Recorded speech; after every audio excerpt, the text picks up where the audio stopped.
What's up, guys? We are back with another Dragon Ball Z SH Figuarts review, and we're taking a look at this big, monstrous figure. So we got King Cold on deck today, and this might be the biggest standard figure in the line, you know, not Porunga or Shenron or Great Ape Vegeta, not that kind of stuff. But a regular figure, he is freaking huge, and of course he comes with the throne also. He does still come in standard-ish Figuarts style packaging. It's just enormous. It's super big because there's a throne tucked in under here. So you've got him in the window in this super deep, super wide box. Product shots on the front. You've got a window on one spine. You've got product shots on the other, of course. And then the back of the box gives you a bunch of product shots showcasing how he moves, some of the stuff he comes with, as well as him on that throne with his mecha son. So yeah, let's do it. Let's pull him out and take a look. And here we go, out of the package, our SH Figuarts King Cold. I figure that I've really been dying to get a hold of because after Cooler and second form Frieza and third form Frieza, I've been really excited to see what they would do with him because he's obviously very similar to them, but he's also very different too. He's got the cape, he's got this massive, massive tail, and he is a humongous figure. You know, like I said, this is probably the biggest figure that's not one of the super large figures we've gotten in the line. And I think in many ways, this figure has maybe improved upon some of the stuff we've already seen with his, well, with his child in his various forms, children, I suppose. So let's see what he can do, see how he moves around. We've got a head that can look up pretty nicely. He can look down, like, further than you'd ever probably need him to. You've got tilt side to side. Of course, the neck is articulated. You've got swivel there.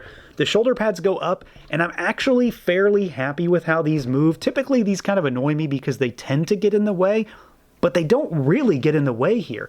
So you can get those up, and then you've got the arms that can go all the way up.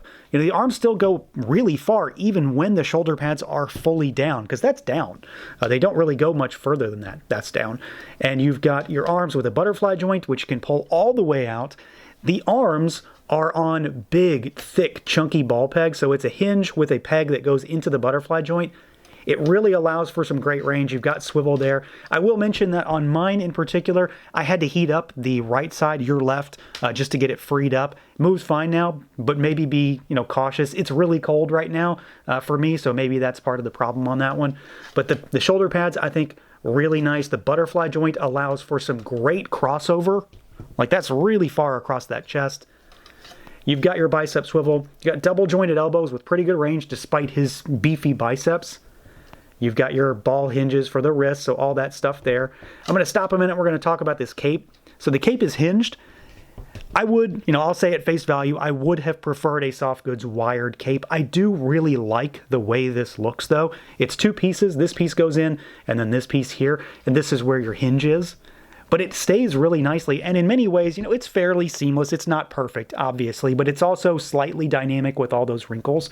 So it looks okay. I'm not upset about it, but I would have still preferred soft goods, especially as we've seen them starting to more dip their toes into that. You've got a diaphragm cut, so he goes forward and backward a little bit. I'm going to say be cautious here, just because, you know, we've seen with some of the other figures, there's paint on this abdomen area. Maybe watch it so you don't scrape it off. And then you do have, it's squeaky. We've got some tilt. It's really squeaky. And you've got some rotation. There is still rotation down at the waist also, so you do have that. The tail has a lot of articulation also. So it pegs in there. It swivels up there. It's got a swivel hinge ball there.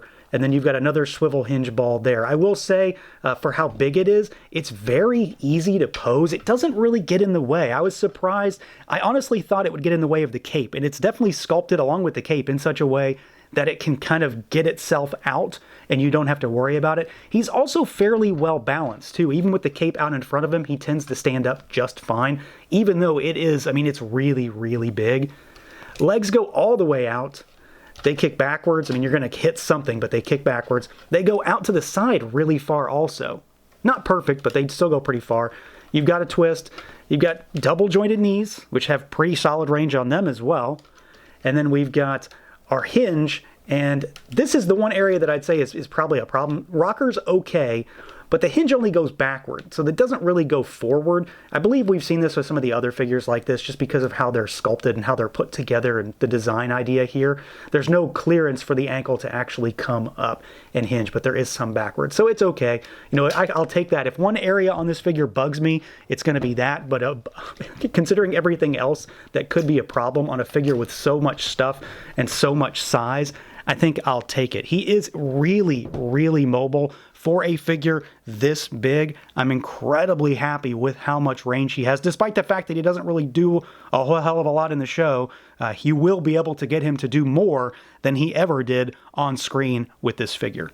Now, in comparison to his articulation, I'd say the looks are just as good, if not better, when it comes to what I like about this figure. It's, you can't really compare a look to an articulation, but I think he looks pretty tremendous, with one caveat, and it's that one caveat that it seems to happen randomly with Dragon Ball Figuarts. We either get it or we don't, and that's shading. He doesn't really have any. Well, it's not really. He doesn't have any.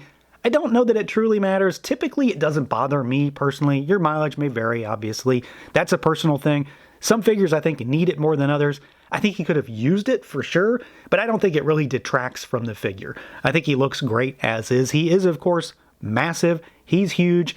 He is, of course, and we kind of get it out of the way, he's not to scale depending on the shot you're looking at. You know, that very iconic shot where he's sort of lurching over Frieza while he's in the chair.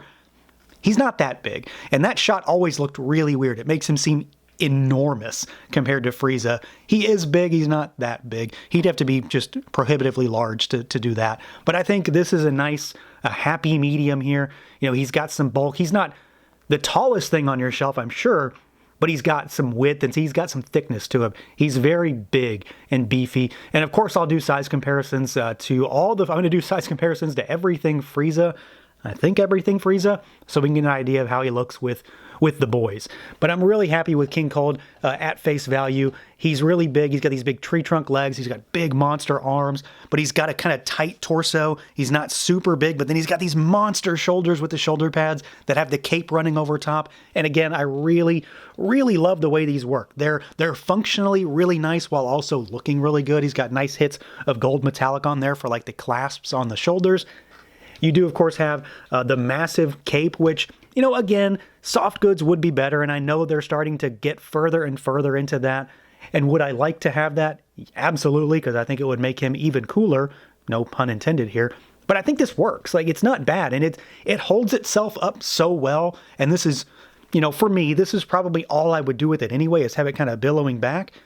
It stands just fine. Like, it hangs perfectly, so I don't really have too many concerns with it. And it does, of course, come with an extra piece for the throne. He's got this massive tail. It looks like some big giant earthworm coming out of his butt, but it's really nice. And the white tip on the end, you know, it looks really good there. I'm just overall very, very happy with him. I think he looks tremendous. You know, sizing is really well done. Paint on him is really clean and crisp. All these colors are very saturated and very bright. This is, of course, our anime version. The manga is, of course, a little bit different, but I do like this one quite a bit. I'm really, really hard-pressed to say that this guy isn't going to appear on any kind of top 10 list I may or may not actually get around to doing this year. I feel like he's on it just by virtue of him existing, because not only is this a figure I'm surprised we finally got to in the line after so much time, but I'm honestly really surprised that he looks this great. It's been, again, kind of a progression with the Frieza figures to kind of get to this point. I feel like everything we've gotten up to this point has been a learning experience on how to eventually do King Cold really, really well. And I'm over the moon. I guess is the better way to say it. I really, really like the way this figure looks. I think he's going to be a bit of a centerpiece on any kind of Frieza type of shelf that you may have. And even the face, you know, the head, he's got a big bulbousy head there. It's got the horns. And then you've got a very, very pompous expression on his face because he obviously does not know what's coming his way. But the printing looks really good. The paint is very clean and crisp. And all those different shades of pink, purpley up there just work. It's a really, really impressive looking figure, not only just from the design elements and the aesthetic in general, but from the size, the proportions, and what he's going to represent on your shelf. Now for some size comparisons, and this is probably as size comparison-y as I'm going to get with these because this was a pain to actually assemble, we've got the entire Frieza family, and I say that after having missed about half of these, forgetting exactly how many of this well, group we've got. So we've got King Cold in the middle, Cooler on his left, and second form Frieza on the right. I think those are probably some of the comparisons people want to see the most, because up until now, they're some of the largest figures in the line, but he dwarfs them. Third form Frieza, Mecha Frieza, fourth form Frieza, first form Frieza, Golden Frieza, which badly needs a redo at this point, full power Frieza, and Meta Cooler over here on the left. So you can get an idea of how Daddy Cold fits with his two children. And I think this is, if anything, you're going to do something Frieza related, this will make for one hell of a display and really showcases exactly how big this guy is, especially when he's not in his chair. Now, as far as accessories goes, King Cold has a lot, and it's just, that's the only way to say it. He has a lot. Not only does he come with the throne, he has just as many accessories as any other figure would have normally. I know some folks were not happy that he came with the throne because it does make him, in some cases, prohibitively expensive. I am personally happy he came with it just to get it all done in one go. We'll talk about that here in a minute. As far as the regular stuff he comes with, it's still pretty solid. To start with, he does come with one of these guys. This is like one of those extra head domes that we've seen with the Frieza forms previously, where it gives him like a different brow expression, kind of changes up the way the eye line works, so it kind of alters the way some of these faces are going to work. It's a subtle thing, but it's impactful depending on how you want to use it. We've got some hands as well. So you've got a grasping set of hands, you've got a gripping set of hands, and then you've got two different hands for each arm. So you've got a right hand that has kind of like this, slightly crooked expression on it, grasping slightly. And then you've also got this left hand where he can kind of put his fingers up to his temple almost. This is specifically called out in the instructions for kind of how you'd rest his hand against his head when he's sitting in the chair. So you've got that. We've got some face plates to go along with his heads also. So he's got that sort of smarmy smirk on him in the box. You've got a full-on kind of evil smile expression. We've got a screaming expression with a lot of detail. That's very expressive. I like that. And then we've got a gritting of the teeth, kind of mad, maybe slightly worried type of expression for the third faceplate, which I really like. They're all really solid faces. Paint looks great on all of them. And then he also comes with one of my favorite accessories in all of Dragon Ball Figuarts, which makes me question how I'm going to display him, honestly, because I love displaying figures with crossed arms. So he does have one of these, and it works. I mean, at this point, they know what they're doing, I think, so this works really well. It looks good, and it matches up with the rest of the parts really nicely. It's just, I don't know if I'm going to display him with this or sitting in the chair, because I'm going to want both, and I can't do that. We do have a sword for him also, because it wouldn't be King Cold if he didn't have his sword, and this thing is humongous. This is a big old thing. It's obviously, very basic, but this works really well, and that's, of course, what the gripping hands are meant for. Now, beyond that, the chair and how it works are what else we have to deal with here. So I'm going to pick him up for a second, and we'll talk about it. So this is our throne right here, and it's fairly basic. It feels like it's sort of like a PVC kind of material. It's not very, it's kind of hollow, it's kind of chunky. It is fairly basic. I'm not going to, lie. It's exactly what it's supposed to be, but it does look really good, and it is sized appropriately for King Cold. He does fit in it really, really well, and that's by virtue of the system that they've got going for this cape. So he sits in it in a very specific way, and he very much wants to be resting on his hand. He is kind of going to lean over a little bit when you put him in there, because this has definitely been made with the intention of him sitting in that pose where he's sort of hunched forward a little bit and maybe kind of resting his hand on his head. So the way this is achieved is by this here. So you'll pop the cape off, and I took the other little piece off on the top just to better showcase it. You'd still put that back on the smaller of the cape pieces right here. It'll just go in the top. But then you've got a smaller cape that does not extend down to the floor, and it's got a hoop in it basically that allows the tail to come through, and then you crook the tail up and over the seat to get him in there. And it fits in there in a very specific way. So it is sort of molded to fit very, very specifically, and then it looks like the rest of the cape is actually draping down the front of the throne. I believe that's what the illusion is going for here anyway. So he actually does sit in here really well. He is seated correctly, his feet touch the, whatever the base you're sitting this on, and the tail does have the ability to come up and out over the chair, kind of like when you're messing with the Frieza pod, the same kind of idea. similarly, but executed in a different manner. I think he works really, really well. Like, I know it kind of makes him a statue at this point, but he looks great. I'm really happy with the way this turned out. It's big, it's beefy, it's bulky. It's a very Dragon Ball kind of aesthetic chair too, so it works really nicely. And he looks incredibly menacing in this thing, regardless of what he actually does in the show, right? So I think this works really well. The idea with the cape is functional. It's a good idea rather than having the soft goods cape. You know, that would have made it probably easier, I suppose, right?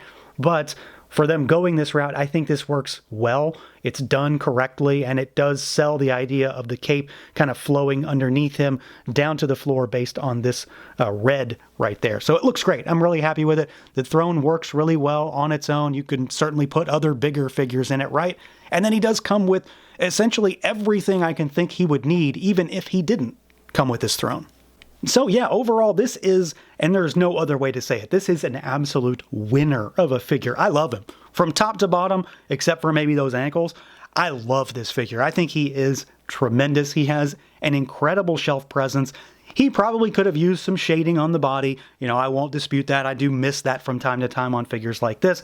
But I think overwhelmingly, he also looks fantastic. Like I said, I do think this is a bit of a learning experience for Bandai from the various forms of Frieza and, of course, Cooler.